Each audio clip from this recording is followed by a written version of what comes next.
Assalamualaikum warahmatullahi wabarakatuh. Bismillahirrahmanirrahim. Alhamdulillahi rabbil alamin. Wassalatu wassalamu ala asyrafil anbiya'i wal mursalin nabiyyina Muhammadin wa ala alihi wa sahbihi ajma'in. Amma ba'du. Kaum muslimin rahimakumullah, alhamdulillah kita bersyukur kehadirat Allah Subhanahu wa taala setelah jeda bulan Ramadan dan Syawal. Alhamdulillah kita bisa melanjutkan pembahasan kita pada buku penjelasan pelajaran-pelajaran penting bagi umumnya umat ini. Di kebanyakan kita adalah masyarakat awam, awam dalam arti ilmu yang sedikit, begitu ya. Karena saya pernah baca awam itu juga ada artinya apa?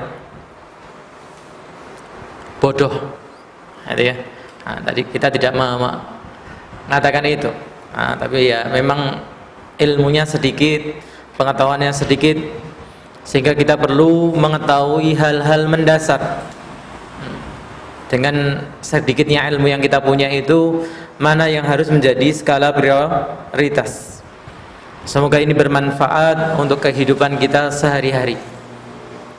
Di pembahasan sebelumnya kita membaca keterangan dari penulis, yaitu Syekh Abdul Aziz bin Baz rahimahullah ta'ala. Pelajaran pertama yaitu tentang surat Al-Fatihah dan surat-surat pendek. Surat-surat pendek ini tidak seperti yang dibayangkan sebagian juz 30 dari Amma Yatasa'alun sampai An-Nas. Bahkan ternyata cukup dari surat Al-Zalzalah sampai surat An-Nas. Sebagaimana hadis sebelumnya terakhir yang kita baca, ketika ada seorang yang datang kepada Rasulullah SAW kemudian meminta dibacakan surat yang bisa dia baca dalam kesehariannya, diperintahkan untuk membaca surat Al-Zalzalah. Kemudian orang ini bersumpah tidak nambah dari surat Al-Zalzalah. Maka Rasulullah SAW mengatakan, afraha ar-ruwaijil, sungguh telah beruntung lelaki itu. Itu menggunakan kata ruwaijil untuk menggambarkan kasih sayang beliau kepada orang tersebut. Nah, beliau Syekh Abdul Razak hafizahullah sebagai pensyarah yang menjelaskan buku ini mengatakan, fa idza iktafal 'ami bi hifdzil zalzalati ila nas, maka apabila seorang yang awam yang pengetahuannya sedikit, kemampuannya sedikit ini cukup yaitu dengan menghafalkan surat Al-Zalzalah sampai surat An-Nas, au iktasara ala ba'diha, bahkan cukup itu dia cukup dengan sebagian dari antara Az-Zalzalah sampai An-Nas. Bahkan kalau dari Al-Zalzalah sampai An-Nas itu dia tidak hafal semua, hafal sebagiannya, fa innahu yakfihi, itu sudah cukup. Seperti yang sebelumnya juga dikisahkan orang yang mengulang-ulang surat apa? Al-Ikhlas. Salat malam yang dibaca apa? Surat Al-Ikhlas, diulang-ulang. Dia sendiri minder. Tetapi setelah itu diceritakan kepada Rasulullah SAW, mendapatkan apa? Pujian. Dan ini yang sering kita dengar tentang hadis apa? Ahabbul a'mali indallahi adwamuha wa in qalla. Amal yang paling Allah cintai itu adalah yang kontinu. Dia mengerjakan salat malam meskipun hanya baca apa? Al-Ikhlas, tapi kontinu dia lakukan. Fa inna nabiyya sallallahu alaihi wasallam qala bi sya'ni ar-rajuli alladhi azama ala iqtisari ala zalzalati wahdaha. Demikian pula tadi orang yang kita baca kisahnya yang dia berniat mencukupkan diri kepada surat Al-Zalzalah saja. Ternyata Rasulullah SAW mengomentari apa? Aflaha. Orang ini sudah beruntung. Jadi ya kalau kita diberi kemampuan lebih, diberikan apa? Kecerdasan lebih, keluangan lebih, ya tentu menghafalkan Al-Qur'an itu suatu keutamaan. Tapi itu kan tidak semua orang. Kebanyakan orang punya banyak keterbatasan ini. Maka minimal Al-Zalzalah ke bawah itu dihafalkan. Faman hafidhaha au zada 'alaiha ba'dha qisaris suwari, maka barang siapa yang menghafalkan Al-Zalzalah atau menambahkan dari Zalzalah itu sebagian surat pendek, fahuwa minal muflihina insyaallah, maka dia insyaallah termasuk orang yang beruntung. Jadi standar keberuntungan itu kadang tidak harus apa? Muluk-muluk, terlalu tinggi sehingga sulit untuk digapai. Wa hadhihi al-manhajiyati atau hadhihi al-manhajiyatu fi at-ta'lim wa tasajju'u katsiran minal awami 'ala at-ta'limi wal hifdhi. Dan inilah metode untuk mengajar, memotivasi banyak dari masyarakat awam. Kadang seorang ketika menyampaikan sesuatu, berbicara sesuatu itu harus melihat lawan bicara, audiennya. Memang banyak buku ditulis dalam apa? Adab menuntut ilmu, tarjah dalam menuntut ilmu. Tapi buku itu ditulis ditujukan kepada siapa? Ya memang yang pantas dikatakan seorang penuntut ilmu. Nah kita ini levelnya apa? Tuwailib. Kalau talibul ilmi kan penuntut ilmu. Kalau tuwailib tadi ngisori meneh. Pakai tasghir dalam bahasa Arab. Seperti Umar itu Umar yang gede, Umair yang kecil. Bahkan mungkin ya kelas tuwailib pun kita belum levelnya, masih di bawahnya lagi. Nah kadang yang ditujukan untuk talibul ilmi itu disampaikan kepada kita, terus kita minder. Wah hafalan saya, wah saya bahasa Arab enggak ini, terus sehingga kemudian apa? Sebagian malah mundur. Kelihatannya terlalu berat saya belajar agama. Padahal kita tahu agama ini rahmatan lil alamin. Ketika agama ini berlaku untuk seluruh alam, berarti standar yang digunakan standar yang mana? Yang kuat atau yang lemah? Yang cerdas atau yang kurang cerdas? Maka subhanallah, supaya agama ini bisa dikerjakan semua orang, standar yang paling mudah yang diterapkan dalam agama ini, sehingga orang yang paling lemah pun bisa menjalankan agama ini. Sehingga agama ini bukan apa? Wilayahnya ulama saja, wilayahnya santri saja, wilayahnya penuntut ilmu saja, tidak. Setiap orang bisa mengamalkan agama ini. Untuk mereka mau belajar dan menghafalkan. Jadi ajarkan yang sederhana, hafalkan hafalan yang pendek saja. Indama yuqalu lahu, ketika dikatakan kepada orang yang awam ini, innal qadra alladhi tahtaju ilaihi huwa hadzal qadru minas suwari.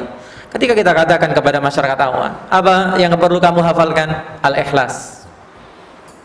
Oh, sudah hafal. Tambah Al-Falaq. Oh, sudah hafal. Tambah An-Nas. Terus tambahi. Sedikit demi sedikit. bukan baru ketemu, baru ngaji, gimana? Kira-kira siap menghafalkan Al-Quran enggak? Lau alif ba ta belum lancar, belum cetok, sudah diberi target apa menghafalkan 30 juz. Minaz zalzalat ila an-nas, dari surat Al-Zalzalah tadi sampai surat An-Nas. Dan saya tadi menyebutkannya secara terbalik, karena ini dulu ya waktu kecil juga yang saya rasakan, ketika mungkin banyak juga yang merasakan pertama kali belajar Al-Quran adalah juz amma. Dan juz ammanya yang dicetak khusus juz amma itu yang dimulainya dari mana? An-Nas. Jadi dulu pahamnya awal surat itu apa? Ya An-Nas.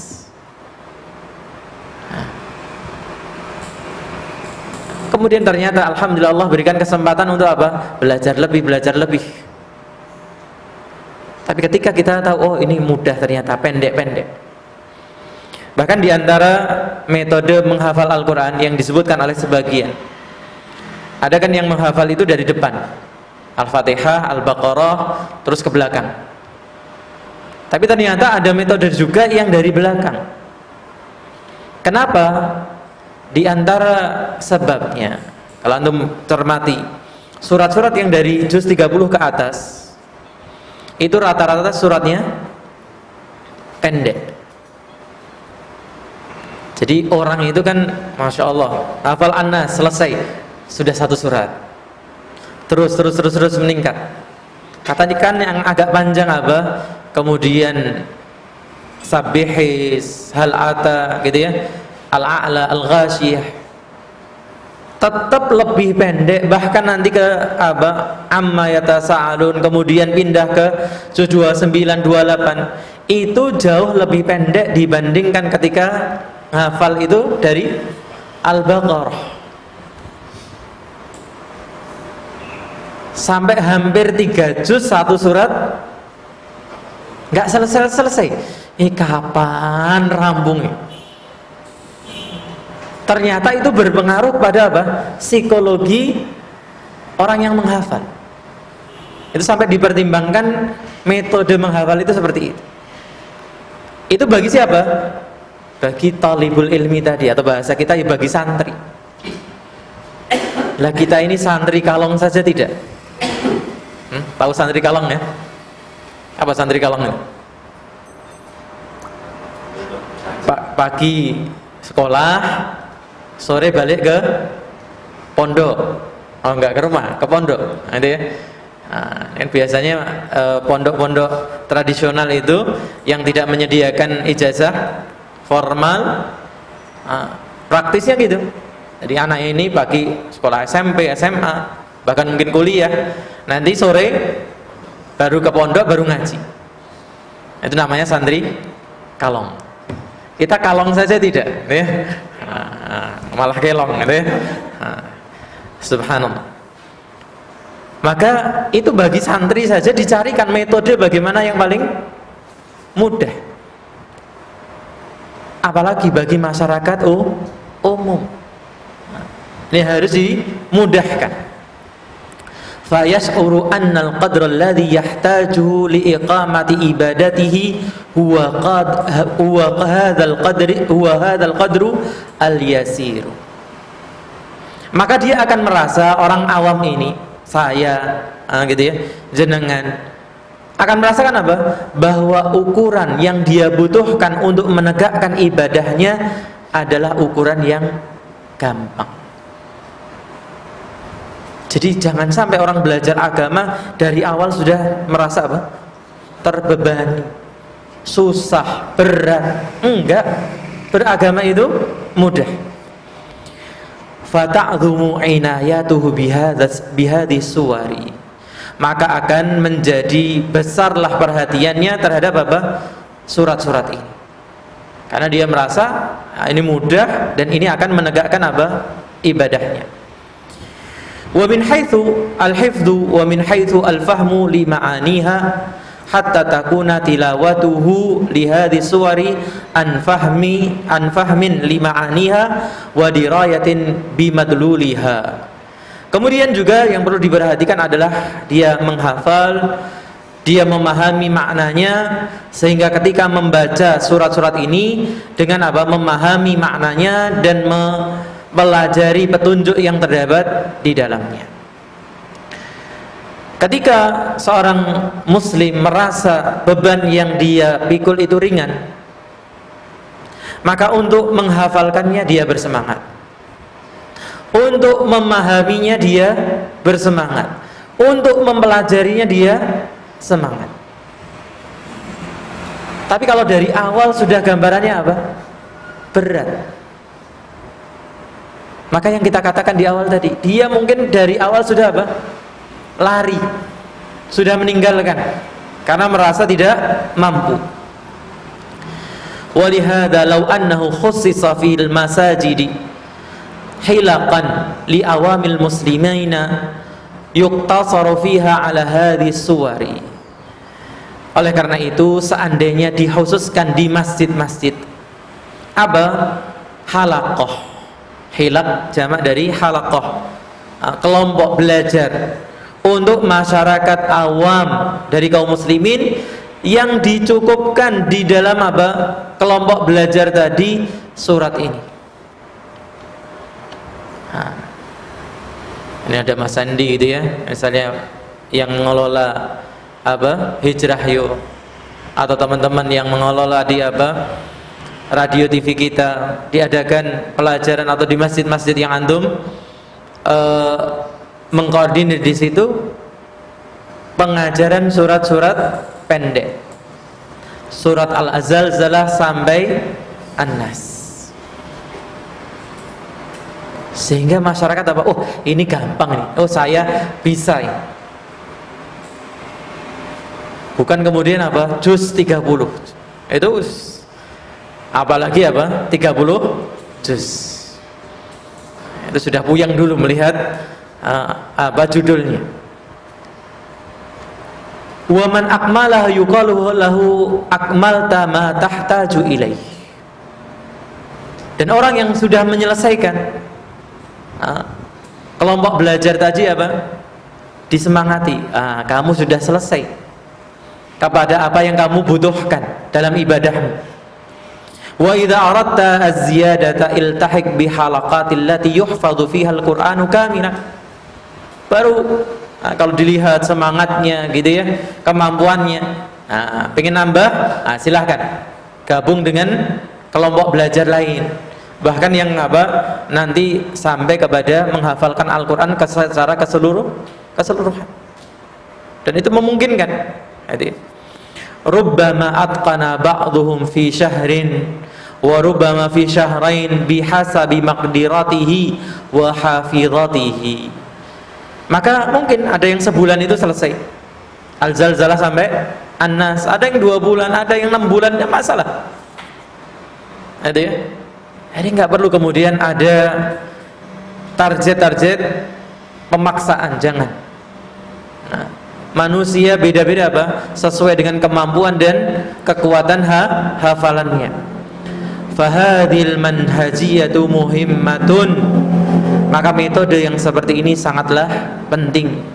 Bihaitsu yastasirul ami fi julusi annal qadral madluba minhu laisa qadran kabiran.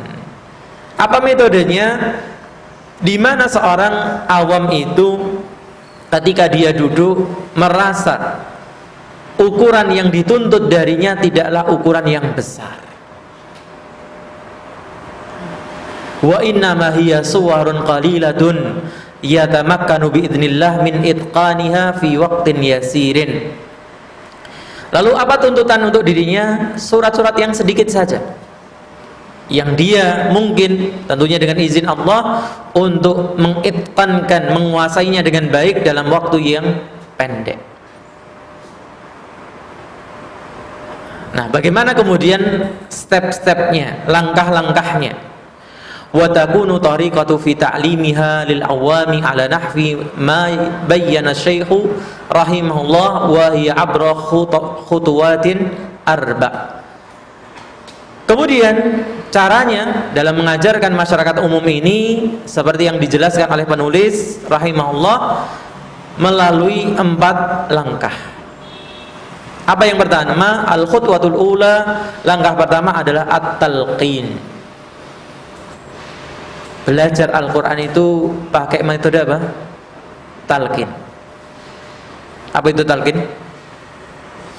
Didikte. Jadi Al-Quran itu nggak bisa dipelajari otodidak, harus pakai guru, dan guru langsung. Sebagian merasa apa? Oh, di YouTube kan banyak korek-korek yang mengajarkan apa metode bacaan dan sebagainya. Kemudian mengikuti. Lah, kita tahu bacaan kita ini sudah benar atau belum dari mana? Nah, mungkin kita merasa benar karena merasa sudah menirukan apa yang dibacakan. Padahal ketika ketemu langsung belum tentu benar. Ayyulakinuhu al-imamu awil muqri'u awil hafidhu hadhi suwara ayatan, yaitu didikte oleh siapa? Seorang imam masjid misalnya, atau muqri, orang apa, qari, membaca Al-Quran, atau orang yang hafal surat-surat ini. Jadi nggak harus orang yang hafal 30 juz, tapi sudah hafal, dan dia tentunya belajar juga kepada guru. Karena Al-Quran itu apa? Silsilah, berantai. Dibacakan apa? Ayat per ayat. Wa yukarriru ala masami'ihim al-ayat al-ula marrataini thumma ats-tsaniyata. Kemudian diulang pada pendengaran mereka apa? Satu ayat yang pertama. Misalnya dari Al-Fatihah, itu ya, ta'awudnya dulu diulang-ulang sekali, 2 kali. Kemudian sebelum Al-Fatihah apalagi? Basmalah diulang sekali, 2 kali, 3 kali sampai didengarkan. Kemudian mulai masuk Alhamdulillahirabbil alamin, diulang. Demikian pula kalau dimulai dari Al-Zalzalah, ayat yang pertama diulang-ulang, wa hakadha. Kemudian demikianlah.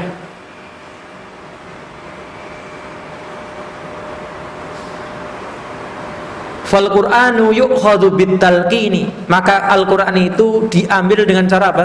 Dikte. Fayasma'unaha sima'an sahihan, maka orang yang mau belajar Al-Quran itu harus mendapatkan guru yang baik sehingga dia mendengar bacaan dengan benar. Setelah didikte, apa langkah yang kedua? Tsumma ba'da dzalika yaqra'una ma sami'u. Yang pertama tadi tugasnya siapa?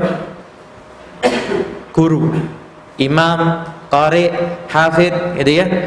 Yang kedua tugasnya si murid. Kemudian setelah itu dia membaca, si murid tadi yang sudah mendengar. Membaca apa? Masami'u, apa yang sudah dia dengar. Wa yaqumul imamu awil muqri'u awil muhaffidhu bitashihi qira'atihim. Sedangkan si guru apa tugasnya? Mendengarkan dan membetulkan. Kita semua mengalami tahapan ini ketika belajar. Ternyata apa? Yang menurut kita bacaan kita itu sudah benar, ternyata apa? Haknya kurang bersih, shotnya seperti sin, dan seterusnya. Kenapa ya? Namanya kalau mengukur diri sendiri kurang objektif, banyak subjektifnya. Maka si guru mendengarkan dan membenarkan apa? Bacaannya. Walihada qala tashihan lil qiraah. Oleh karena itu dikatakan oleh penulis yang kedua apa? Membenarkan bacaan. Kemudian baru kepada tahapan yang ketiga. Apa itu? Tsumma ya'ti ba'da dzalika al-marhalatu ats-tsalitsatu. Kemudian datang setelah itu tahap yang ketiga, wahiyal hifdzu. Hafalan. Jadi hafal itu kapan? Menghafalkan itu kapan? Kalau membacanya sudah benar. Dan perhatikan di sini. Apakah di sini dikatakan harus belajar tajwid dulu?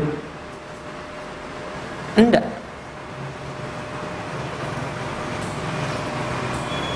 Mengilmui tajwid itu hukumnya sunnah.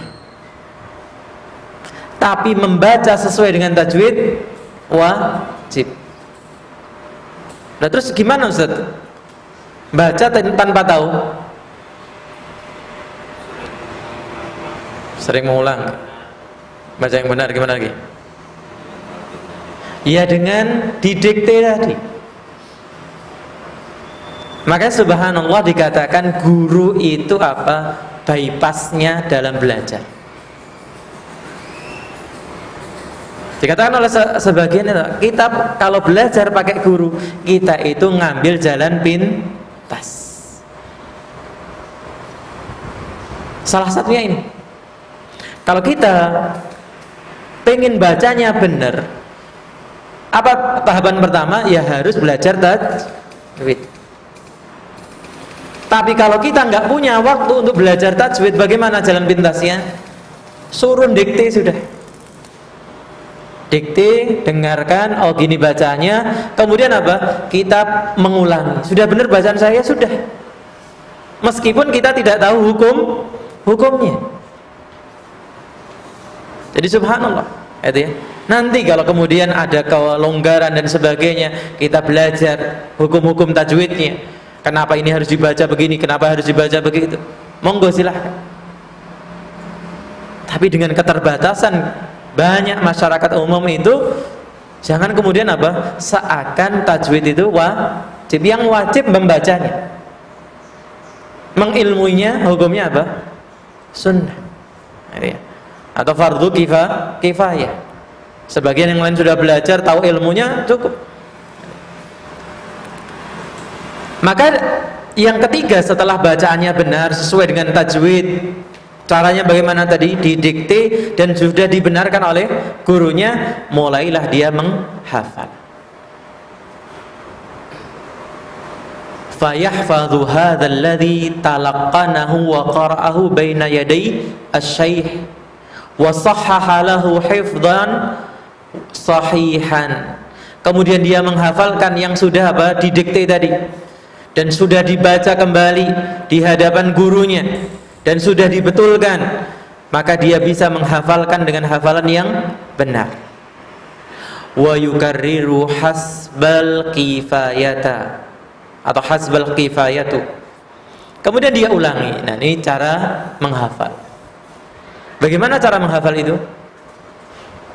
Pada pengulangan. 5 kali, kemudian memang masih diberikan kemampuan apa? Menghafal yang baik, ya 5 kali cukup. 10 kali, ya, dan seterusnya.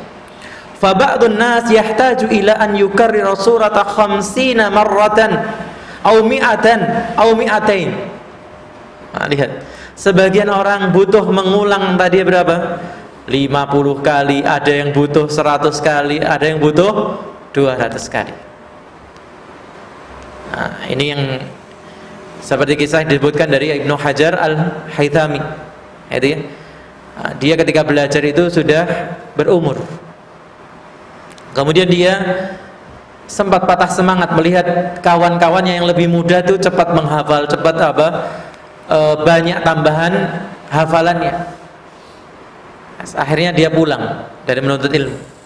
Sampai melewati sebuah sungai, melihat sebuah batu yang berlubang. Kenapa? Kena tetesan air. Nah, kalau batu yang begitu keras ditetesi tetesan air yang begitu lembut bisa lubang, apakah kepala saya ini lebih keras dari batu? Dan apakah usaha saya tidak lebih kuat daripada tetesan air? Berarti seharusnya saya bisa melubangi kepala saya dengan usaha yang lebih keras. Gitu ya. Ya kalau anak saya yang TK, SD 2-3 kali baca sudah hafal. Berapa umurnya? 6 tahun. Lah saya sudah 30. Berarti harus 5 kali lipat. Dia 3 kali, saya berarti 15 kali. 15 kok belum cukup, lipatkan lagi. Gitu teorinya.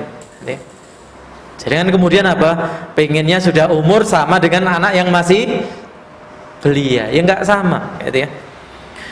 Litakuna mahfudhatan indahu hifdhan mutqinan, supaya menjadi tabungan hafalan yang mutqan, yang enggak gampang hilang. Jangan sampai seperti kita singgung semalam gitu ya. Banyak menghafal banyak lupa, tidak pernah menghafal tidak pernah lupa. Berarti kesimpulannya kemudian apa tahapan yang keempat? Tsumma ta'ti ba'da dzalikal marhalatur rabi'atu. Kemudian datang setelah itu tahapan keempat, wa hiya syarhu lima yajibu fahmuhu. Penjelasan apa yang wajib dipahami. Jadi kebanyakan surat itu sebenarnya kalau kita baca terjemahnya itu kita sudah paham makna maksud dari surat itu. Sebagian yang lain kita butuh bantuan para ulama untuk membuat kesimpulan hukum. Dan sangat sedikit yang bahkan ulama tidak tahu artinya. Misalnya Alif Lam Mim Shad Yasin, hanya Allah yang tahu.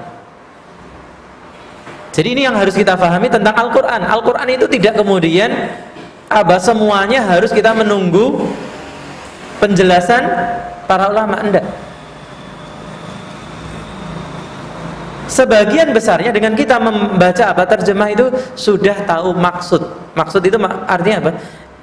Arti dan makna sederhananya. Tapi jangan kemudian kita menyimpulkan hukum kalau itu berkaitan dengan ayat-ayat hukum. Misalnya idza zulzilatil ardu zilzalah, artinya? Jika bumi telah bergoncang. Butuh syarah enggak? Enggak butuh, kita tahu ketika bumi itu bergoncang. Kemudian wa akhrajatil ardu athqalaha. Kemudian bumi mengeluarkan isinya. Oh, berarti ini ketika terjadi bencana atau ini terjadi maksudnya kejadian nanti di hari kiamat dan seterusnya, gitu ya. Kecuali ada makna-makna tersembunyi di situ, kita butuh penjelasan. Wa tafsiru ma'ani hadhis suwara. Baru kemudian hadhis suwari, dan tafsir dari makna surat-surat ini. Wa bayanu madlulatiha, kemudian penjelasan petunjuk di dalamnya. Nah, ini butuh bantuan ulama. Bad'an min suratil Fatihah. Kita mulai dari mana? Al-Fatihah. Karena dia yang rukun salat. Tsumma min suratiz zalzalati ila suratin nas. Baru yang kita hafalkan surat Al-Zalzalah sampai surat An-Nas. Wa itmaman lil faidati u'alliku ta'liqan yasiran bi bayani syai'in min ma'ani hadhis suwari allati dzakaraha rahimahullah bad'an min suratil Fatihah thumma zalzalah ila suratin Nas bayanan mukhtasaran wa tafsiran mujazan. Kemudian untuk menyempurnakan faidah yang beliau tambahkan, yaitu Syekh Abdul Razak, beliau akan memberikan catatan penjelasan ringkas dari surat Al-Fatihah, surat Al-Zalzalah, kemudian sampai surat An-Nas. Penjelasannya semua ringkas dan tafsir pendek saja. Nah, itu yang nanti akan kita pelajari setelah ini. Wallahu taala a'lam. Ini yang bisa kita baca di kesempatan sore hari ini. Semoga bermanfaat. Kurang lebihnya saya mohon maaf. Jazakumullah khairan yang sudah hadir di sini atau menyimak melalui TV kita, radio kita. Wa sallallahu ala nabiyyina Muhammadin wa ala alihi wa sahbihi ajma'in. Subhanakallahumma wa bihamdika asyhadu an la ilaha illa anta astaghfiruka wa atubu ilaik. Assalamualaikum warahmatullahi wabarakatuh.